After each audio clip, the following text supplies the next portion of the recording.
Hello dear SEBI Grade A aspirants and welcome to EduTap. So guys, today is 21st of February 2026 and today your SEBI Phase 2 exam was conducted and the exam is over now and we have the questions with us. So this session is for paper 1 for your SEBI Phase 2 exam and in this session we are going to discuss and analyze the topics and the questions that were thrown at the aspirants in the exam today.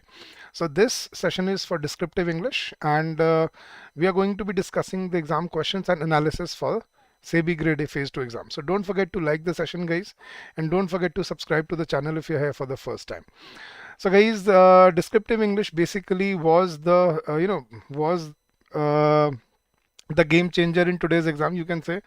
This was the only part which was a sigh of relief for the aspirants. So many aspirants told me that paper 1 was doable compared to paper 2 and descriptive English became the face saver for today's exam. So guys, let's discuss today's questions for descriptive English section. So guys, there were not too many changes, there were not too many differences from previous year questions. So first let's look at question number 1, which was essay writing. The word limit for essay writing was again exactly like last year, 250 to 270 words. Now many students were asking me before the exam, looking at the SEBI handout, they told us that the SEBI handout had mentioned 400 words as the word limit for essay, but I told them every year the same handout is given out by SEBI, but actually the word limit in exam is 250 to 270 words, which was the same today. So what were the essay topics that were given today, guys? Surprisingly and luckily, there were no current affairs based topics. There were no topics which could which required data and statistics and whatnot. So today topics were easily approachable and they were easily targetable. So the first topic that was given was how social media platforms impact public policy, discourse and elections. So how social media what role social media plays in public policy making, public discourse, and how they political parties use social media to woo their voters. So it's a social topic, we can say, generic topic, static topic. Second is discuss how fast commerce can elevate the economic growth of India. So how fast commerce, see, we have so many platforms like Blinkit, or there are other platforms, other organizations which are running fast commerce, e-commerce and fast commerce. So how can they elevate the economic growth of the country? Third topic was how can fast railway transportation beat airway transportation? So it was basically about the Vande Bharat and the new trains coming in, bullet trains and everything, and how can they be more efficient and time saving as compared to airway transportation. And fourth topic was several global posts are held by Indian influential people, right? So what does this mean for the country? I mean, there are people as you must have heard the speech by the French President Macron yesterday, that most of the CEOs in the biggest of the conglomerates around the world are Indians. So what does this say about India? So these were the four topics that were given. Please do let us know, guys, if you can tell us how the topics were paraphrased, and do let us know if if there is any change that you feel here. Please, Otaku Piano, and guys, do let me know which topic did you write on. So just let me know the essay number 1, 2, 3 or 4. Yes guys, quickly you can respond to me in the chat box. Let me know which essay did you choose to write on, and how was your experience in descriptive English? Did you find it easy? Did you find it challenging, difficult to complete, or what? Right. So do let me know in the chat box which essay topic did you choose to write on. And guys, I have also come up with sample solutions for these essays. See, technology is very fast these days, so I am giving you sample answers here, and you can look at these answers so that you can understand what is expected of you. So how social media impacts the public opinions during elections, basically public discourse, and so you can talk about in the digital media, social media platforms have fundamentally transformed how people consume political information, engage with candidates, and form opinions during election cycles. We all see that now. There are no more, we don't see billboards around on our roads these days. Now, the marketing is done through social media. Voters and voter planning and your political campaigns are run through social media these days. So, social media shapes public opinion through rapid spread of information, campaigns.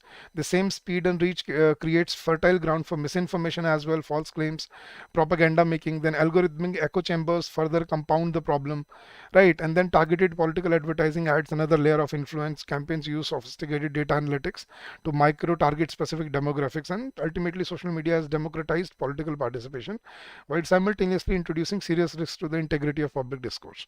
So you can read up and you can see what answer you could have written here. This might not be the exact answer that is required, guys, but this is based on what inputs we got up till now. Second was how fast commerce impacts the economic growth of India. Was public opinion, not public policy. Somebody told me social media impacting public policy, discourse, and election on the top. Siddharth, can you confirm this with Solomon, please? Was it just about elections, or was it about public discourse and public policy making as well? Again, in the meantime, guys, let's read up what second topic entails: how fast commerce impacts the economic growth of India. So, India's economic landscape is undergoing a profound transformation, driven in large part by meteoric rise of fast commerce, the delivery goods and services within minutes or hours directly to consumers' doorsteps. Platforms such as Blinkit, Zepto, Swiggy, Instamart, and Big Baskets, BBN now, have redefined consumer expectations, and in doing so have become significant contributors to India's broad economic momentum. At most immediate level, fast commerce is a powerful engine of employment, obviously. Then fast commerce also stimulates demand by making purchases effortless and instantaneous. When consumers can receive groceries in within minutes without leaving their home, it is very easy, to use such platforms. Then the sector further attracts substantial foreign direct investment and fuels growth in adjacent industries like cold chain infrastructure, micro warehousing, electric vehicle adoption for last mile delivery, and fintech payment solutions. So each of these subsectors generates its own economic activity and innovation. And then, however, fast commerce is not without its concerns. Its dominance has disrupted traditional kirana stores, no doubt, and small retailers. But nevertheless, fast commerce, if regulated thoughtfully, holds enormous potential to deepen consumption, formalize trade, and accelerate India's journey towards becoming a $5 trillion economy. Okay, it's about public opinion. So how social media is used to influence public opinion, maybe during elections. And okay, so I think the essay stands correct. Third topic was how fast railways can beat airway transportation. So this was another topic which you could have chosen to write on. So for decades, air travel has been synonymous with speed and prestige. However, the rapid advancement of high-speed rail technology is challenging the dominance of airways on short to medium distance routes. And in many cases, trains are winning decisively on convenience, cost, and sustainability. Time to time comparisons reveal that rail travel is more competitive than it appears. When accounting for airport check-in procedures, typically 2 hours in advance, security queues, boarding delays, post-landing transfers to city centers, flying on routes under 800 km often takes longer than a high-speed train. In contrast, railway stations are typically located in city hearts and boarding can begin minutes before departure. In Europe, in the Eurostar, the TGV networks have demonstrably eaten into airline market shares on routes like Paris to London and Paris to Lyon. India's ambitious expansion of its Vande Bharat Express fleet, capable of speeds up to 160 km per hour and eventually targeting 200 plus kilometers, is redefining domestic connectivity. Routes like Mumbai, Ahmedabad under the bullet train project aim to cover the distance in under 2 hours, making train travel a formidable competitor to flights. Guys, you could have also mentioned Bharat Mala in this, that the scheme launched by Indian government, which is Bharat Mala, that is also proving very advantageous for this. Cost is another decisive advantage. Rail tickets are consistently more affordable than airfares, and so on.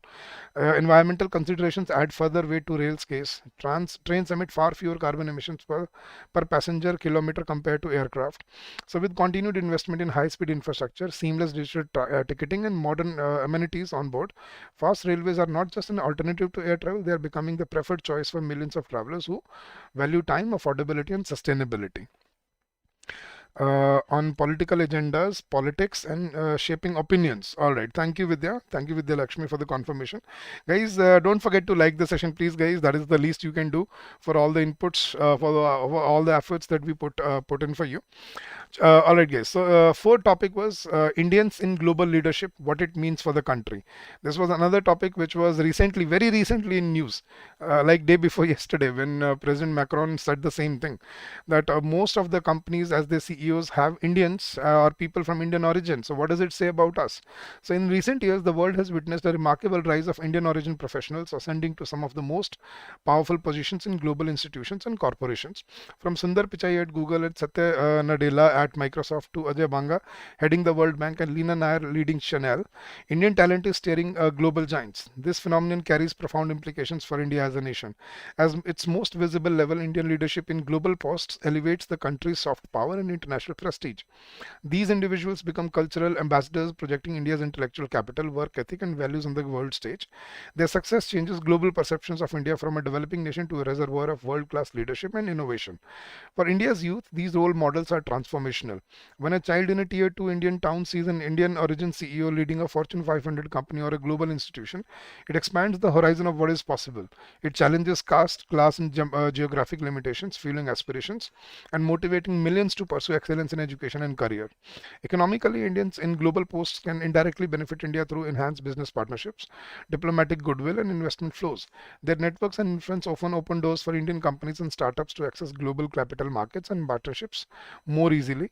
However, this phenomenon also raises important questions. Many of these leaders built their careers after emigrating from India, which points to the persistent brain drain challenge. The nation's finest minds often flourish abroad rather than at home. India must introspect on why this happens and work to create conditions where top talent finds comparable opportunity domestically. India's global leaders are a source of immense pride, but true national progress will come when equally brilliant leaders choose to stay and transform India from within. Right. So these were the four essays that were asked in the exam, guys. Now let's move towards Pressy writing. Now we were able to identify the passage that was given in the exam. The Pressy passage was basically about the trade war between, the tariff war between US and China. So I'll read out this to you, and let's see what is given in the passage, and then I'll show you a sample Pressy for the same. So the trade agreement between US and China, the two biggest economies in the world, serves as a breather in an otherwise tense global trade environment.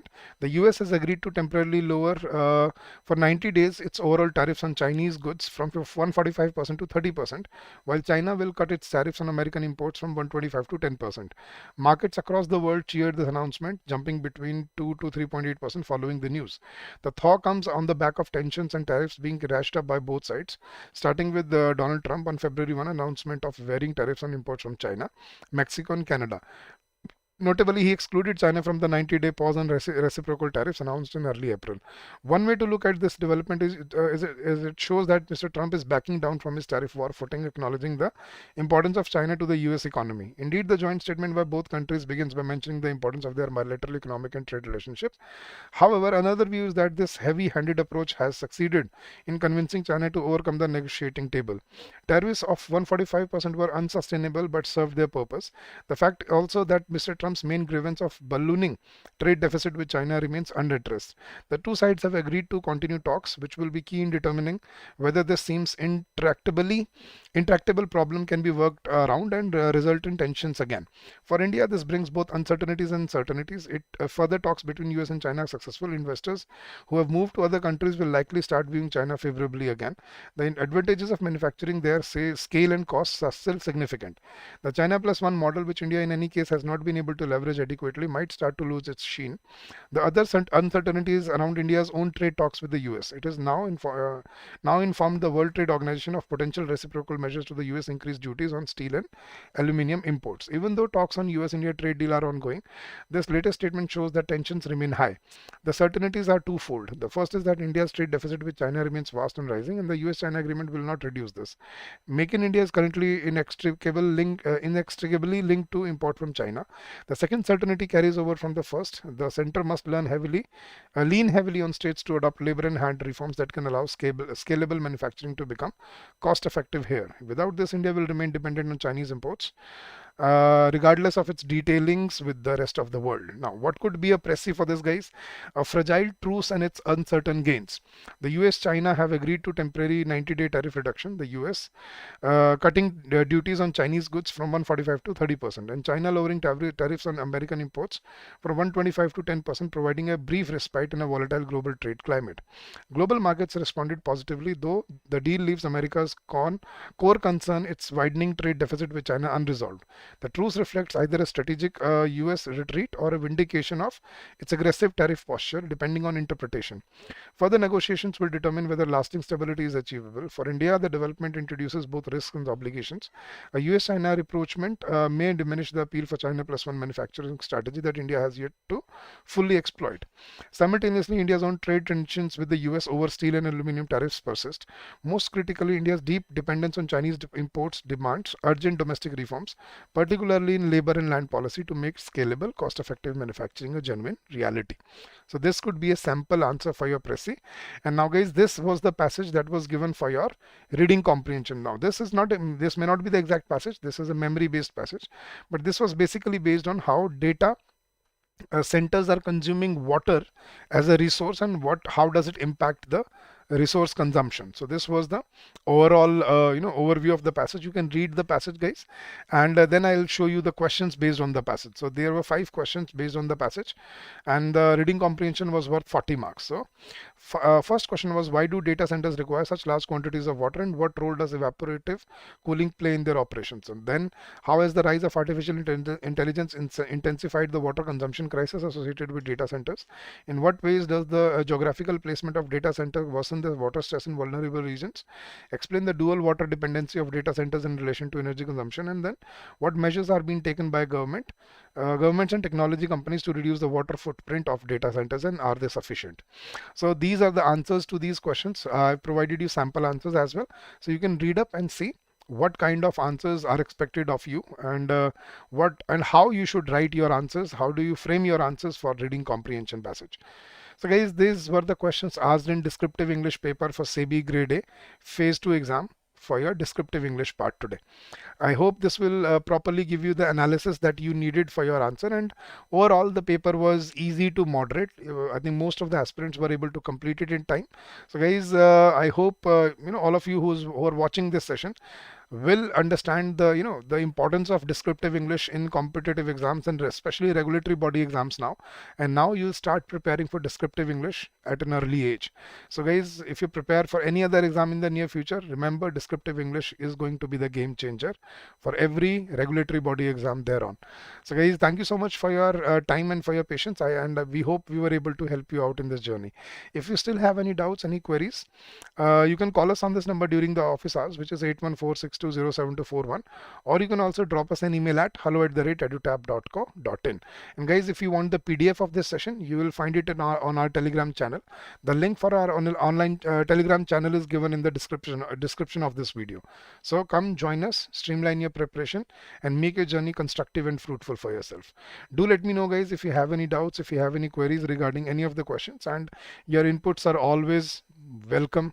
So do let us know about your choice of topics, and if there is any change or any deviation in the topics, do let us know in the comment section of the video. So thank you so much, guys. I wish you all the very best for your exam result, and keep your fingers crossed and start preparing for your interview if you feel that you've done enough and you've done well in the exam.